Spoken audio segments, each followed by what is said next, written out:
नमस्कार, मैं हूं अंजू डोकानिया काठमांडू नेपाल से।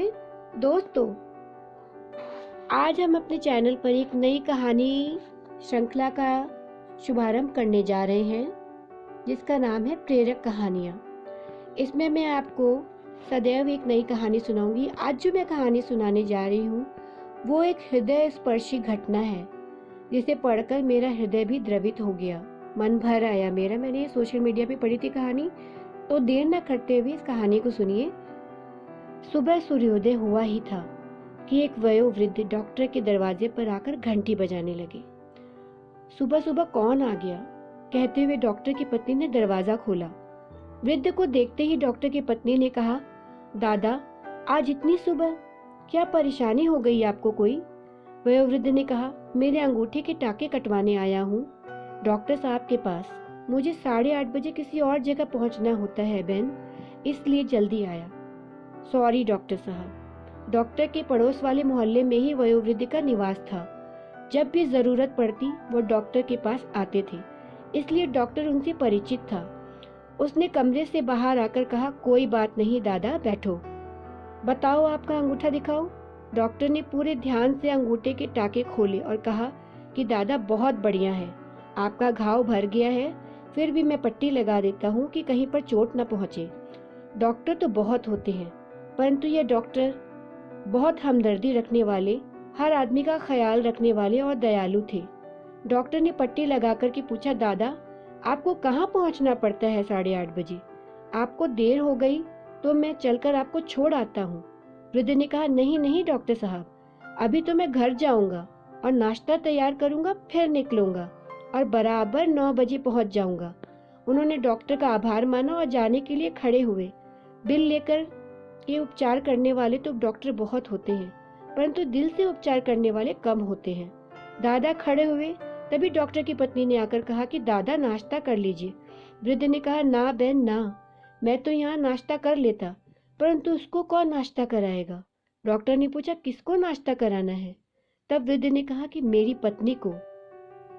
तो वह कहाँ रहती है और 9 बजे आपको उसके पास कहाँ पहुँचना होता है? वृद्ध ने कहा, डॉक्टर साहब, वह तो मेरे बिना रहती ही नहीं थी, परंतु अब वह अस्वस्थ है तो नर्सिंग होम में है। डॉक्टर ने पूछा, क्यों, उनको क्या तकलीफ है? वृद्ध व्यक्ति ने कहा, मेरी पत्नी को अल्जाइमर हो गया है और उसकी याददाश्त भी चली गई है। पिछले 5 साल से वह मेरे को पहचानती नहीं है। मैं नर्सिंग होम में जाता हूँ, उसको नाश्ता खिलाता हूँ तो वह फटी आंख से शून्य नेत्र से मुझे देखती है। मैं उसके लिए अनजाना हो गया हूँ। ऐसा कहते कहते वृद्ध की आंखों में आंसू आ गए। डॉक्टर और उसकी पत्नी भी रो पड़े। याद रखें, प्रेम निस्वार्थ होता है, प्रेम सबके पास होता है, परंतु एक पक्षीय प्रेम यह दुर्लभ है, पर होता जरूर है। कबीर ने भी लिखा है, प्रेम न बाड़ी उपजे, प्रेम न हाट बिकाए। बाजार में नहीं मिलता यह। डॉक्टर और उनकी पत्नी ने कहा, दादा, 5 साल से आप रोज नर्सिंग होम में उनको नाश्ता कराने जाते हो। आप इतने वृद्ध हो, आप थकते नहीं हो, उबते नहीं हो?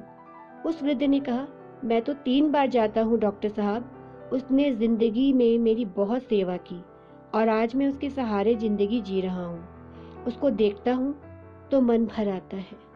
मैं उसके पास बैठता हूँ तो मुझ में शक्ति आ जाती है। अगर वह ना होती तो अभी तक मैं भी बिस्तर पकड़ लेता, लेकिन उसको ठीक करना है, उसकी संभाल करना है, इसलिए मुझ में रोज ताकत आ जाती है। उसके कारण ही मुझ में इतनी फुर्ती है। सुबह उठता हूँ तो तैयार होकर के काम में लग जाता हूँ।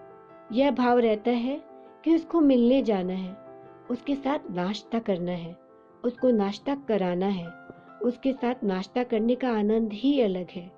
मैं अपने हाथ से उसको नाश्ता खिलाता हूँ। डॉक्टर ने कहा, दादा, एक बात पूछूं?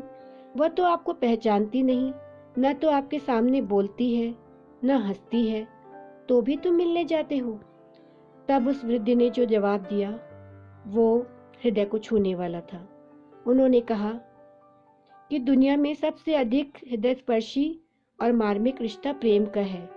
उन्होंने बोला, डॉक्टर साहब, वह नहीं जानती कि मैं कौन हूँ, परंतु मैं तो जानता हूँ ना कि वह कौन है। और इतना कहते कहते वृद्ध की आंखों से पानी की धारा बहने लगी। डॉक्टर और उनकी पत्नी की आंखें भी भर आई। कहानी तो पूरी हो गई, परंतु जीवन में स्वार्थ अभिशाप है और प्रेम आशीर्वाद। प्रेम कम होता है तभी रिश्ते टूटते हैं। अपने घर में अपने माता पिता को प्रेम करना। जो लोग यह कहते हैं अपने पिता के लिए कि साठी बुद्धि नाटी, उनको यह कहानी 10 बार सुननी चाहिए। वह नहीं जानती कि मैं कौन हूँ, परंतु मैं तो जानता हूँ। यह शब्द हृदय को छू गए। अपने वो नहीं जो तस्वीर में साथ दिखे, अपने तो वो है जो आपकी तकलीफ में आपके साथ दिखे। So love your partner, love your love. जिंदगी में रिश्तों के महत्व को समझिए, प्रेम को समझिए।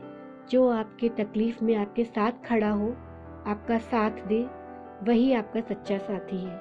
उसके त्याग, उसके प्रेम का यदि आप प्रतिदान ना दे सके तो ना सही, पर उसे कभी ना भूले। इसी के साथ मैं लूंगी विदा। अगली बार फिर एक नई कहानी के साथ आपके समक्ष उपस्थित हो जाऊंगी। इसलिए अब विदा लूंगी। नमस्कार।